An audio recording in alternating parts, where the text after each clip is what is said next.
Nanisaba poliisi ensuliwe gyemba nali simanyi nti musango ekiddamu okukikola.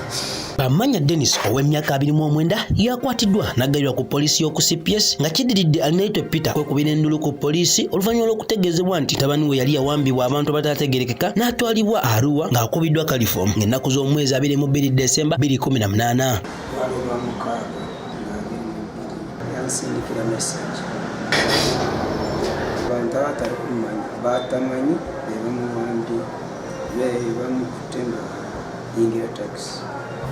Kino kyali taata w'omwana ono okutegeeza ku poliisi nayo eyasitukiramu n'etandika omuyiggo ogw'okutrackinga essimu ze yali akubira kitaawe ng'amutegeeza nti beetaaga emitwalo 5 okumuta, era ono yakwatibwa ng'ennaku z'omwezi 31 December 2018 ku kyalo abayita ababiri mu kazigo akamu ng'awujjadde. Bamunoonyeza tracking naye nga tekinsanyusiza era nakati embeera emu tenakunsanyusa.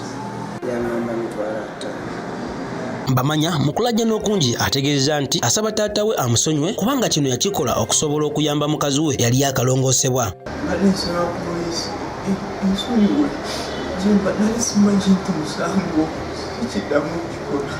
Nakikolako lw'embeera wanaliwe nagyembadde nenjiiye gyensula nze sina ssente ate nga gye nali nkolera baatukubayo ntambuza ebintu ebibiiki ebagamba tebakyayagala bantu okutambuza mu bintu naye kati omwana akaana kalwadde kubanga abyowaabwe bebayimuyimiridde naye kati bakyamanja sente zaabwe babugirayo emitwalo 52 ekombooni hospital eri Bushenyi.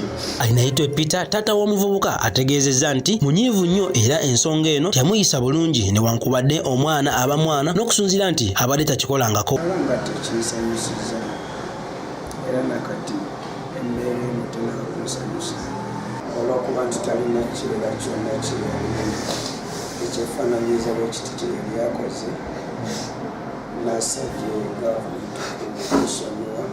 So tebyabadde bibyanjendi ebintu ebiriwo ebiti nabikolako mu ssomero nga nimba abazadde bamanya okusomero nga tebangoye lwakuba ekito kyagenzebwa naye nga abazadde tusaana kusomera musigala genda mu maaso. Owesigire omwagazi wa poliisi mu Kampala n'emiriraano akubiriza abavubuka obutentantala kukola mizibu egiteeka abantu ku bunkenke era mbamanya wakutwalibwa mu mbuga z'amateeka essaawa yonna. Kwatiddwa ye Bamanya Dennis myaka 29 ekyamukwasizza kuba nti twabadde tumunoonya oluvannyuma lw'omuzadde we okujja akola alipoota yali eraga nti yali awambiddwa yanga kuddwako omusango gw'okuwa abasirikale ba poliisi juliza obukyamu bwe tubadde tutambulirako nga tunoonya omuntu nga tunona n'ensimbi z'omuliro omusolo ng'ate alimba bulungi. So n'olwekyo ajja kuba atwalibwa mu mbuga z'amateeka essaawa yonna abo bonna abali nga balina ekirowoozo kyo kimu nga tebakifuna oba bakifunye beenenye kuba tujja kubanoonya n'abakwatiddwa batwalibwa mu mbuga z'amateeka. Ku lwa MRU TV Kasozi Abdul.